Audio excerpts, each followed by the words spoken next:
선을 분명히 하는 종이라는 제목으로 함께 은혜 나누겠습니다.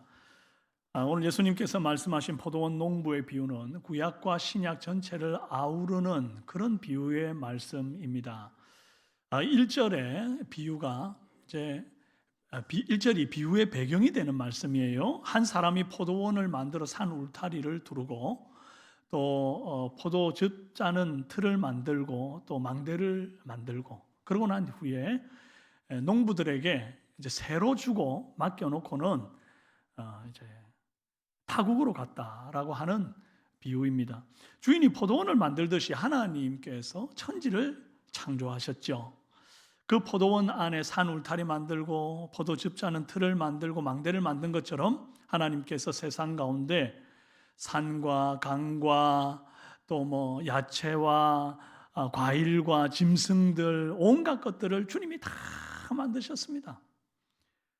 그리고 마지막으로 포도원 농부에게 새로 주고는 타국으로 감같이 하나님께서 이 땅을 청지기로서 잘 관리해 달라고 우리에게 맡기셨습니다. 여기에서 우리가 먼저 주목해 보아야 할 부분이 바로 농부에게 새로 주었다 하는 부분입니다. 우리는 주인이 아닙니다. 농부이죠. 그러니까 일을 맡은 일꾼에 불과하다는 것입니다. 근데 이 정체성에 혼란이 오게 되면 여러 가지 많은 문제들이 야기되고 세상이 어려워지게 되는 겁니다. 이 세상에 내 건 하나도 없어요. 다 하나님이 만드신 것이고 우리는 그냥 하나님이 만든 것에 새들어 사는 거예요. 여러분 전세 사시고 또 월세 사시는 분들은 막 함부로 리모델링 이런 거 못 하잖아요. 그랬다가는 내 마음대로 막 고치고 이것저것 늘리고 막 했다가 나중에 그 집을 나갈 때 되면 복구 명령이라는 게 떨어집니다. 그러면 다시 원상 복구해 줘야 합니다. 수리비를 드려야 되고 또 변상을 해야 되는 거죠. 그래서 새들어 사는 자는 반드시 이 주인을 의식하며 사는 것이 마땅합니다. 오늘 이 땅을 사는 사람들은 이 땅의 주인이신 하나님의 이 눈치를 좀 보며 살아야 된다는 것을 알아야 합니다. 주인을 의식하며 산다는 것이죠. 이게 좀 더 수준 있게 말하면 코람데오죠. 하나님의 신전의식을 갖고 하나님 앞에 서는 우리가 되어야 한다는 거죠. 청지기로서 잠깐 동안 이 세상을 관리하며 살도록 맡겨두신 것뿐인데 그걸 모르고 내가 주인 행세를 하게 되면 곤란하다 이 말입니다. 환경오염 문제가 생기는 것도 이것 때문이죠. 주님 집에 새들어 사는 마음으로 이 세상을 산다고 하시면 어떻게 함부로 자연을 훼손하고 하나님이 만든 산, 하나님이 만든 강, 하나님이 만든 바다, 하나님이 만든 공기를 오염시키며 살 수가 있겠습니까? 그건 나중에 주님한테 혼날 일 아니에요? 우리가 다음 세대에게 깨끗한 환경, 좋은 환경을 물려주기 위해서 자연 보호하자, 환경운동하자 이렇게 캠페인하는 경우가 있는데 이건 다 부차적인 문제입니다. 다음 세대를 위해서 우리가 아껴 쓰자. 그것보다 더 중요한 게, 더 근본적인 게 뭐냐니까 하나님의 소유된 하나님의 피조세계이기 때문에 우리가 함부로 하면 안 된다라고 하는 이 근본적인 의식을 가져야 되는 거예요. 제가 예전에 등산을 하고 내려 하산하는 길에 더덕밭을 발견한 적이 있습니다. 세상에 더덕이 얼마나 많은지. 그래가지고 눈에 갑자기 확 뒤집어져가지고 열심히 그걸 캤어요. 한 몇 뿌리를 키고 있는데 갑자기 뒤에서 이봐쇼! 그러면서 누가 뛰어와요. 왜 그러시냐고 이렇게 했더니 그게 지금 내 소유 밭에 들어와가지고 당신 뭐 하는 짓이냐고, 그냥 산에 있는 거 아니냐고, 주인 없는 거 아니냐고 그랬더니 자기 소유의 밭이고 이제 산에다가 더덕은 뿌리는데 자기 소유 산인 거예요. 그래가지고 거기에다가 씨앗을 뿌려서 키운 건데 네가 도대체 뭔데 그걸 캐느냐 이거죠. 그래가지고 죄송합니다 이거 묻어주려고 그랬더니 그거 묻는다고 또 자라느냐고. 그럼 얼마나 제가 혼이 난지 몰라요. 결국 변상하고 그거 들고 내려왔습니다. 아주 죄송하다고 사죄를 엄청 하고요. 주인의 것을 손댄다는 것은 이런 의미입니다. 허락도 없이 손댄다는 거 이런 거예요. 여러분, 우리가 분리수거 하나 하는 것도 이게 하나 하나님 나라를 정화하고 깨끗하게 관리한다는 측면에서 이걸 해야 하는데, 이 벌금 내는 게 무서워서 한다? 이게 좀 문제가 있는 겁니다. 그래서 우리는 의식이 좀 많이 바뀌어요. 물론 벌금이 없으면 분리수거 안 할 사람 많이 있겠습니다만은, 우리의 의식 자체가 이게 하나님의 나라, 하나님이 주신 세계를 우리가 새들어 사니까 우리가 깨끗하게 관리해야 되겠다, 이런 마음으로 살아야 된다고. 그 작은 분리수거 하나도 못하는 사람이 어떻게 하나님 나라를 위해 큰 일을 하겠다 합니까? 그건 다 어불성설인 것입니다. 분리수거 잘하고 계신 거 맞죠? 저는 잘하고 있습니다. 인종 간의 갈등과 빈부격차, 그다음에 갑질 논란이 생기는 것도 다 이것 때문에 생기는 겁니다. 이 주객이 전도된, 자신의 정체를 분명히 하지 못하는 것 때문에 일어나는 거예요. 청지기로서 주님의 일을 맡은 자들이잖아요. 우리가 사람 위에 사람 없어요. 우리는 다 일꾼입니다. 일꾼, 주인 아니에요. 다 동력자고 형제예요. 고린도전서 4장 1절 2절 말씀에 사람이 마땅히 우리를 그리스도의 일꾼이요 하나님의 비밀을 맡은 자로 여길지어다. 그리고 맡은 자들에게 구할 것은 충성이니라 그랬습니다. 여러분, 사도 바울이 한 말인데, 사도 바울이 나 이래봬도 사도야, 나 너희들과 달라, 난 특별한 사람이야, 이렇게 말하지를 않고 나 그리스도의 일꾼이야, 나도 너희들과 다를 게 하나도 없어, 우리는 다 일꾼일 뿐이고 맡은 자일 뿐이야, 그렇게 말하는 겁니다. 자기 정체성이 분명한 사람, 그런 사람은 구하는 것이 달라요. 자기의 명예를 구하는 것도 아니고 사람들의 인기를 구하거나 권력을 구하는 게 아닙니다. 주인이 맡은 일을 잘 감당할 수 있는 충성스러움을 달라고 구하게 된다 하는 거예요. 그래서 이 정체를 분명히 아는 사람이 그리스도의 종이고 충성된 종인 줄로 믿습니다. 우리 삼성의 성도들이 다 그런 충성스러운 종이기를 주님의 축원합니다. 때가 되어 주인이 포도원 소출을 얼마를 받으려고 한 종을 보냈어요. 그들은 주인의 명을 받들어서 소장농에게 가서 주인이 주신 메시지를 그대로 가감없이 전달을 했습니다. 그런데 이 사람들이, 농부들이 이 주인의 종을 잡아서 막 때리고 빈손으로 돌려보내버린 거예요. 여기서 주인이 보낸 종이 누군가 하니까 구약시대 선지자들을 비유로 든 겁니다. 선지자들이 하나님의 말씀을 가지고 죄악된 이스라엘 백성들을 향하여 가서 회개를 선포하고 돌아오라고 얼마나 말을 많이 했습니까? 그런데 그 주인이 입에 넣어준 메시지를 그대로 전한 것뿐인데 그 선지자들을 때리고 핍박하고 심지어 죽이기까지 하는 일들이 있었단 말이죠. 이제 드디어 사랑하는 아들이 악한 농부에게 가게 됩니다. 이 악한 농부들은 이 주인의 아들을 죽여서 그 소유를 자기 것으로 삼고자 하고 죽인 다음에 그 시체를 포도원 밖에다가 갖다 버립니다.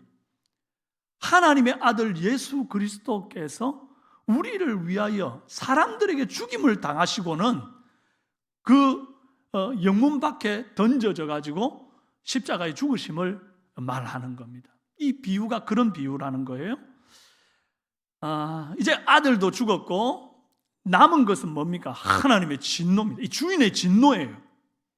다 멸하시고 이 포도원을 다른 이에게, 충성스러운 다른 이에게 주는 것이 비유의 마지막입니다. 예수님은 이 비유를 통해서 하나님 아버지에 대해서, 그리고 충성된 종에 대해서, 아들에 대해서, 또 악한 종의 결말에 대해서 아주 여러모로 설명해 주고 있는 부분이에요. 그래서 이제 이 말씀을 좀 더 구체적으로 살펴보기를 원합니다. 첫째로, 만유의 주인이신 하나님에 대하여 한번 읽어봅시다. 하나님에 대해서 좀 알아보기를 원해요. 하나님은 오래 참으시고 또 참으시는 분으로 오늘 이 비유에 등장하십니다. 2절에서 처음 종을 보내셨을 때 종을 때리고 공수로 돌려보냈잖아요. 그때 주인이 그냥 큰 노를 바라고 진노로 그들을 다 멸절시키고 포도원을 다른 사람한테 줘도 됐단 말이에요. 그런데 그래야 하지 않고 참으십니다. 다른 종을 보내세요.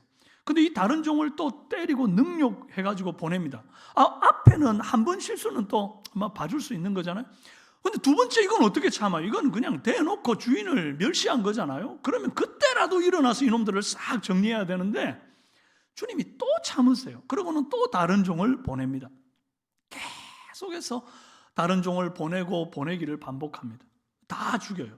그리고 마지막에 남아있는 자기 사랑하는 아들을 보냅니다. 근데 그 아들까지 죽게 되는 거죠. 6절 보십시오. 이제 한 사람이 남았으니 곧 그가 사랑하는 아들이라 최후로 이를 보내며 이르되 내 아들은 존대하리라 하였더니, 보십시오. 하나님께서 이제 한 사람이 남았다 그래요. 주님은 다 보냈습니다. 다 보내고 남은 게 딱 아들 하나인데 그 남은 아들까지 보냈어요. 그러니까 하나님께 남은 거 있어요, 없어요? 없어요. 하나님은 우리를 위해서 아무것도 남김없이 다 주신 사랑의 하나님이셨던 거예요. 최후로 아들까지 보내어서 사랑을 드러내신 주님이십니다. 사랑의 눈먼 주님은 죄인들에게 회개할 기회를 또 주시고 또 주시는 분이세요. 아주 무지해서 끝도 없이 죄를 반복하는 이들을 참으시고 또 참으시는 분, 속아주시고 또 속아주시는 분. 왜 그래요? 우리를 너무나 사랑하시기 때문에, 우리를 포기하지 못하시기 때문에 그러시는 것입니다. 이 사랑의 주님을 깊이 묵상하는 오늘 이 주일이 되기를 바랍니다. 둘째로 보냄받은 종의 자세에 대하여 한번 살펴봐요. 읽어봅시다. 처음 보냄받은 종이 심히 맞고 빈손으로 돌아왔죠. 이제 그런데 4절에서 주인이 또 다른 종을 보냅니다. 그러면 이 가는 종이 가고 싶을까요? 안 가고 싶을까요? 갔다가 자기도 얻어맞아가지고 빈손으로 돌아올 게 뻔한데 가고 싶겠냐고요. 그런데 갔죠. 근데 이번에 갔더니 두 번째 종은 그냥 얻어맞는 정도가 아니라 머리가 깨지고 능욕을 당하고 돌아왔다. 아주 수치스러운 어떤 그 능욕을 당하고 돌아왔다는 거예요. 근데 또 다음으로 또 5절에 다른 종을 보냅니다. 이 종 가고 싶을까요? 안 가고 싶을까요? 더 안 가고 싶을 거 아니에요. 근데 이 종이 갔어요. 이번에는 죽였습니다. 자, 그러면 그 다음번에 또 종을 보내시는데 이 종은 가고 싶을까요? 안 가고 싶을까요? 더 안 가고 싶어요. 왜냐하면 갈수록 심해지는데 이제 남은 건 이제 죽는 것밖에 없는 거예요. 나 가면 죽는 거예요. 죽는 줄 알고 가게 되는 거예요. 그런데 이 모든 보냄받은 종들이 보니까 한마디도 토를 달지 않고 순종함으로 그 길을 가더라는 거예요. 왜 그렇게 갈까요? 원망도 안 하고 순종함으로 어찌 죽을 줄 알고도 그 길을 갈까요? 오늘 본문에 사용된 한 종이라는 단어에 쓰인 둘론이라고 하는 헬라어의 그 힌트가 있습니다. 비슷하게 종이라는 뜻을 가진 오이케데스라고 하는 단어가 또 있어요. 이 단어는 자기의 권한이 조금 부여되어 있는 하인들에게 쓰는 단어입니다. 그런데 이 둘론이라고 하는 단어는 그 원형이 둘로스예요. 들어보셨나요? 둘로스? 이 둘로스라고 하는 단어는 모든 권리가 주인에게 완전히 묶여져 있는 노예를 두고 쓰는 단어예요. 여러분, 벤허라는 영화 보셨습니까? 사진 하나 보여주시면요, 이게 지금 가운데 제일 덩치 크고 멋진 저 사람이 유대인의 왕자 벤허입니다. 그런데 이 벤허가 그 반역죄를 뒤집어쓰고 로마의 노예선에 저렇게 노예가 되어 타게 됩니다. 근데 그리고 배 밑바닥에서 저렇게 노를 젓는데 발이 착고가 채이고 또 배에 자신이 묶여져 있어요. 그 착고가 묶여져 있어요. 그래서 배가 파손될 때에 함께 다 수장이 됩니다. 이런 종이 둘로스예요. 묶여져 있어서 나에게 어떤 권한도 있지 않은 상태, 그런 상태의 종이 둘로스다 하는 거예요. 여러분, 모든 것이 주께 완전히 묶여있는 종, 주인의 소유가 된 종, 그러니까 오늘 우리 입장에서, 성도된 입장에서 말하자면 그리스도의 사랑에 완전히 묶여져서 나의 모든 것이 주님의 것이 된 상태의 그리스도인을 이 둘로스라고 하는 거예요. 우리는 이런 바른 정체성을 가져야 합니다. 사도들이 자신을 두고 나는 주님의 둘로스다, 노예다, 그런 말을 서슴지 않고 하는 대목들을 곳곳에서 볼 수 있어요. 로마서 1장 1절 함께 있습니다. 시작. 예수 그리스도의 종 바울은 사도로 부르심을 받아 하나님의 복음을 위하여 택정함을 입었으니, 이때 쓰인 그리스도의 종이 둘로스예요. 바울이 지금 나 둘로스야. 자, 야고보서 1장 1절 읽습니다. 시작. 하나님과 주 예수 그리스도의 종 야고보는 흩어져 있는 12지파에게 문안하노니, 이때도 쓰이는 종이 둘로스예요.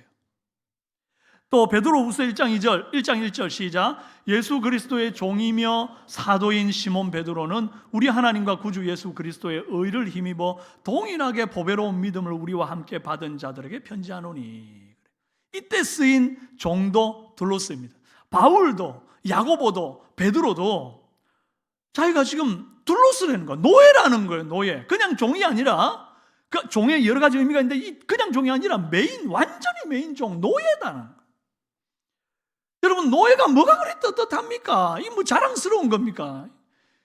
여러분 혹시 조선시대 같았으면 여러분이 나 종이요 이렇게 얘기할 사람이 요즘 양반 주면 돼야 나 양반이요 이렇게 얘기를 하지. 부끄러운 일 아닙니까? 계급으로 최하층 계급인데. 그런데 그리스도의 종, 그리스도의 노예라고 하는 이 사실은 너무나도 영광스럽고 자랑스러워가지고 사도들이 서신을 쓸 때마다 서신의 제1장 1절마다 다 나는 그리스도의 노예, 그리스도의 둘로스다 막 이렇게 자랑을 하는 거예요. 자신의 정체성을 바로 깨달은 자들은 이 그리스도의 둘로스라는 사실이 가장 자랑스럽고 떳떳한 일이고 마치 이 훈장을 단 것 같은 일이라는 것입니다. 여러분, 그 둘로스가 주인의 명을 받들어 보냄을 받습니다. 오늘 본문에서 계속 보니까 반복적으로 나오는 동사가 있는데 바로 보내니라고 하는 말이에요. 2절에도 보내니, 4절에도 보내니, 5절에도 보내며 그러거든요. 여러분, 이 보내니에 해당되는 단어가 아페스테이렌이라고 하는 단어인데, 이 단어의 기본형이 뭔고 하니까 지난주에 제가 설교할 때 보내니에 쓰인 아포스텔로라고 하는 단어 기억나시죠? 이 아포스텔로는 그냥 보내는 게 아니라 주인이 전권을 그에게 임명해서 보내는 왕의 대사와도 같은 그런 엠버서드, 대사관 같은 그런 대사 같은 그런 존재라는 겁니다. 대사. 그래서 이 아포스텔로 한 사람, 제자가 아포스텔로에서 현장에 나가서 복음을 증거하고 돌아오면 아포스톨로스, 사도로 부름받았던 것을 우리가 지난주에 보았잖아요. 자, 그러면 내가 주님의 노예, 주님의 둘로스인데 그 둘로스가 이 아포스텔로에서 보냄을 받는 그런 비유라는 거예요. 지금 이게. 여러분, 여기에서 우리가 깨달아야 하는 아주 중요한 부분이 있습니다. 어떤 종이 좋은 종인가 하는 것이에요. 잘생긴 종이 좋은 종인가요? 힘 좋은 종인가요? 아니면 스마트 해가지고 주인이 뭘 말하든지 척척척척 이렇게 일 잘하는 그런 종인가요? 말빨이 좋은 종일까요? 아닙니다. 보내면 가는 종이 좋은 종이에요. 어떤 종이라고요? 보내면 가는 종. 그거면 돼요. 지금 여기에 나오는 종들, 아페스테이렌 했던 이 종들은 다 보내니까 간 종들이에요. 아이고, 보내는데 갔다가 맞으면 어쩌지, 죽으면 어쩌지, 계속 걱정하고 자로 재고 주저하고 머뭇거리는 그런 종이 아니라 주님이 보내시면 덮어놓고 가는 종, 어떤 결과가 오더라도 내가 주님의 충성된 종으로서 그 결과를 달게 받으며 그 길을 기꺼이 걷는 종, 그 종이 충성된 종이고 그 종이 주님이 기뻐하는 종인 줄로 믿습니다. 여러분, 이 둘로스의 꽃이 바로 예수 그리스도 하나님의 독생자 아들이십니다. 예수님은 하나님의 아들이지 종이 아니잖아요. 빌립보서 2장 6, 7절 말씀에 보면 그는 근본 하나님의 본체시나 하나님과 동등됨을 취할 것으로 여기지 아니하시고 오히려 종의 형상을 입어 자기를 비워 종의 형체를 가지사 사람들과 같이 되었다 그랬습니다. 이때 자기를 비워 종의 형상을 가졌다 할 때 그 종, 이 종이 둘로스예요. 아니, 하나님의 아들인데, 하나님의 아들이면 하나님이잖아요. 인간의 아들이면 인간인 것처럼 하나님의 아들이면 하나님인데 어떻게 하나님이신 아들 예수님께서 둘로스가 될 수 있습니까? 메인 종이 될 수 있습니까?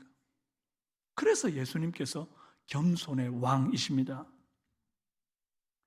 하나님의 아들이신 예수님도 하나님의 사랑에 매여 순종의 둘로스가 되셔서 죽음의 길, 십자가의 길을 걸어가셨다고 한다면 도대체 우리가 뭐라고 내가 주인 행세를 하면서 내 하고 싶은 일만 골라서 한단 말입니까? 그건 아직도 자기 정체성을 바로 알지 못한 사람입니다. 무늬만 그리스도인인 사람이에요. 여러분, 주님 말씀 따라 살고 주님 보내시면 어디든 가는 그런 둘로스가 다 되기를 주님 이름으로 축원합니다. 지난 화요일에 예사의 집으로 이제 나가서 이제 귀한 사역을 했죠. 섬김을 했죠. 아까 영상 보셨죠, 그죠? 그리고 24일 그리고 목요일에는 우리가 2024년 노방 전도 첫 전도를 이제 했습니다. 지금 보는 저 사진들인데요. 작년보다 더 많은 분들이 나와서 동참하는 바람에 이제 다음 주부터는 조를 짜서 전도하기로 했어요. 그래서 차를 전하는 전도팀, 그 다음에 또 전도지를 가지고 발품 팔아 전하는 팀, 또 그리고 이제 집게를 들고 다니면서 쓰레기 줍는 팀 하나 하자. 그래서 선한 이 영향력으로 그리스도를 드러내는 그런 삶을 한번 살아보자. 이렇게 이제 마음을 정했단 말이에요. 얼마나 귀한 사역들입니까? 주님이 보내시니 가는 겁니다. 그거면 되는 거예요. 종이 할 일은 그거면 되는 겁니다. 여러분은 둘로스입니까? 주님이 여러분의 삶 가운데에 복음 들고 가는 메신저로 여러분을 보내기를 원하십니다. 여러분은 어디든 두말 없이 순종하여 가는 그런 주님의 둘로스 되시기를 주님의 이름으로 축원합니다. 자, 셋째로 주인을 우습게 하는 종의 심각성에 대해서 좀 살펴봅시다. 읽어봅시다. 주인이 보내신 종을 공격하는 것은 곧 주인을 공격하는 것이죠. 주인과 싸워 주인의 포도원을 빼앗으려고 하는 욕심에서 원인된 죄들입니다. 첫 번째 종은 심히 때려 보냅니다. 두 번째 종은 이제 머리를 상처를 내고 능욕해서 보냅니다. 세 번째 종은 죽입니다. 갈수록 죄가 더하고 있죠. 그죠? 여러분, 이게 참 무서운 겁니다. 죄에 중독이 되면 내가 지금 짓고 있는 이 끔찍한 죄가 점점 무뎌지게 돼요. 처음에는 때리는 것만 해도 내가 이 주인의 종들을 때려도 되나 겁을 먹다가 이제는 막 머리를 깨고 능욕을 했는데도 괜찮네. 뭐 이러다 보면 이게 다 우리 거 되는 거 아니야? 그러다가 이제 심지어 종을 죽였는데도 다 안 돼지는 거. 심지어 아들을 죽이는데 이제 아들 죽이면 저 유산이 다 우리께 되겠다라고 하는 착각 속에 빠지는 겁니다.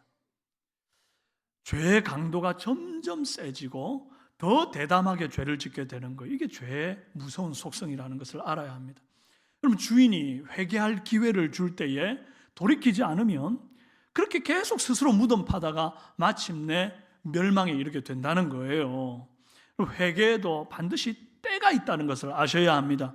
헬라어로 시간을 말하는 단어가 두 종류가 있습니다. 크로노스와 카이로스. 들어보셨죠? 이것도. 크로노스라고 하는 것은 일반적인 시간, 그냥 흘러가는 어떤 서사적인 연대기적인 시간을 크로노스라고 합니다. 아침에 해 뜨고 저녁에 이제 해 떨어졌네. 세월이 참 빠르게 가네. 이런 식으로 그냥 어떤 의미를 부여하지 않은 시간을 말하는 거예요. 그런데 카이로스는 다릅니다. 분명하게 한정된 시간이에요. 특별한 의미가 부여되어 있는 바로 그 시간을 의미하는 겁니다. 기회의 시간이에요.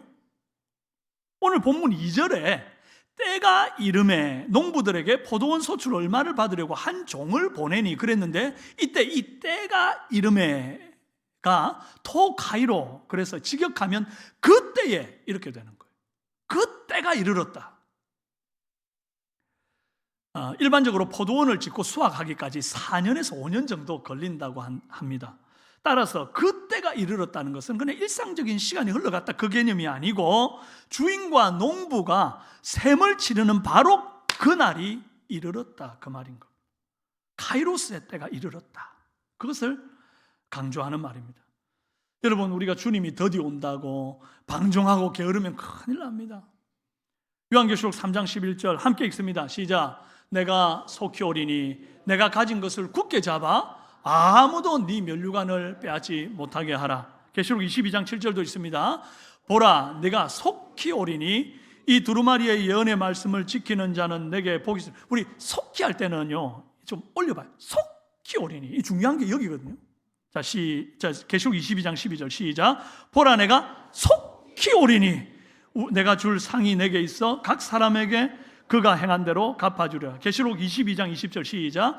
이것들을 증언하신 이가 이르시되 내가 진실로 속히 오리라 하시거늘 아멘. 주 예수여 오시옵소서. 어떻게 오신다고요?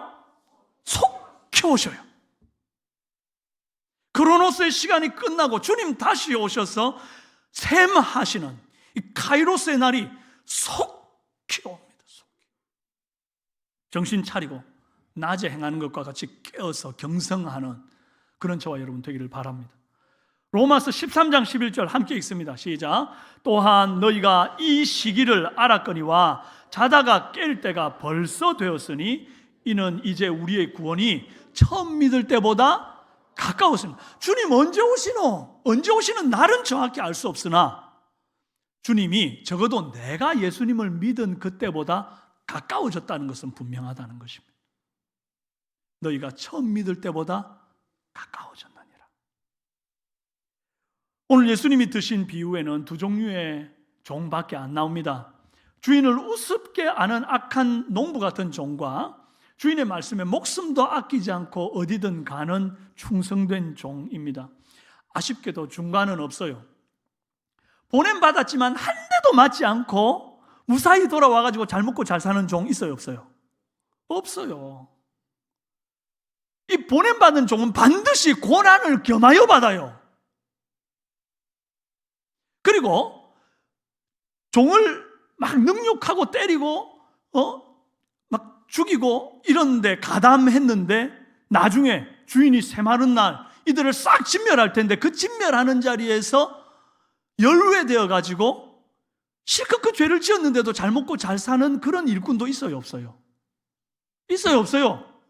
없어요. 싹 진멸하고 다른 이에게 준다 그랬어요. 그러니까 중간은 없어요. 그레이 존, 회색지대 없어요. 여러분, 많은 사람들이 신앙생활을 간 보면서 합니다. 요리도 아니고 말이죠. 짜게 신앙생활을 하면은 또 좀 싱겁게 신앙생활을 하면 그 사이에서 머뭇머뭇거리면서 너무 열심히 신앙생활을 하면 그게 부담이 되고 또 너무 적당히 싱겁게 신앙생활을 하다가 나중에 하나님한테 혼날까 봐 애매모호하게 신앙생활을 하는 사람들이 있어요. 적당하게 하는 분들. 내 생각에 이 정도면 족하지 싶은 내 기준에 맞춰서 적당히 신앙생활 하시는 분들이 있는데 예수님의 이 비유에 중간이 없다는 것을 꼭 기억하십시오. 악한 종이든지 충성된 종이든지 둘 중에 하나 하십시오. 노선을 분명히 하라 그 말입니다. 언제까지 내 인생의 크로노스의 시간이 계속될 것 같습니까? 하나님께는 크로노스, 이 영원이라고 하는 시간이 일상입니다. 하나님께는 일상이에요, 영원이. 그런데 우리에게는 이 영원이 일상이 아닙니다. 반드시 셈하시는 그날, 심판대 앞에 서는 그날, 카이로스의 날이 와요. 그것도 머지않은 날. 야고보서 5장 9절 함께 읽습니다. 보라, 심판주가 문 밖에 서 계시느니라. 문 밖에 서 계시느니라. 코앞에 와 계신 겁니다. 다 됐어요, 이제. 그러면서 10절에 뭐라 그러는가 하니까 형제들아 주의 이름으로 말한 선지자들을 고난과 오래 참음의 본으로 삼으라. 그렇게 말했어요. 우리가 어느 노선에 서야 할지 주님이 분명히 말씀하고 계시죠? 주께서 보내신 곳에 기꺼이 가서 고난받고 매맞고 심지어 죽기까지 한 그 선지자들을 고난과 인내의 본으로 삼아라. 본 삼아라는 게 뭐예요? 닮아라 걸으라는 거예요. 그들이 걸어갔던 길을 너희도 걸어가라는 거예요. 지금 오늘 예수님이 비유에 나왔던 이 보내면 가는 둘로스, 그들을 닮고 그들을 본삼고 그들의 걸어갔던 길을 너희도 걸어가라, 그 말인 겁니다. 여러분, 앞뒤 재지 말고 유리한지 불리한지 물불 가리지 말고 자꾸 간 보지 말고 순종의 길 가는 그런 종이 되기를 바랍니다. 이제 선택은 우리의 몫이에요. 중간은 없습니다. 주인 알기를 우습게 하는 악한 종이 되든지 충성스러운 종이 되든지 선택은 우리 몫이에요. 주님의 사랑의 메인 둘로스가 되어서 구약의 선지자들이 걸어갔던 그 고난의 길, 그리고 하나님의 아들이신 예수 그리스도께서 걸어갔던 고난과 십자가의 길, 그 길을 우리도 걸음으로 나중에 주님께서 문을 탁 여실 때에 예수님과 같은 노선을 걸었던 충성된 종으로 발견되어지는 저와 여러분 다 되시기를 주님의 이름으로 축원합니다.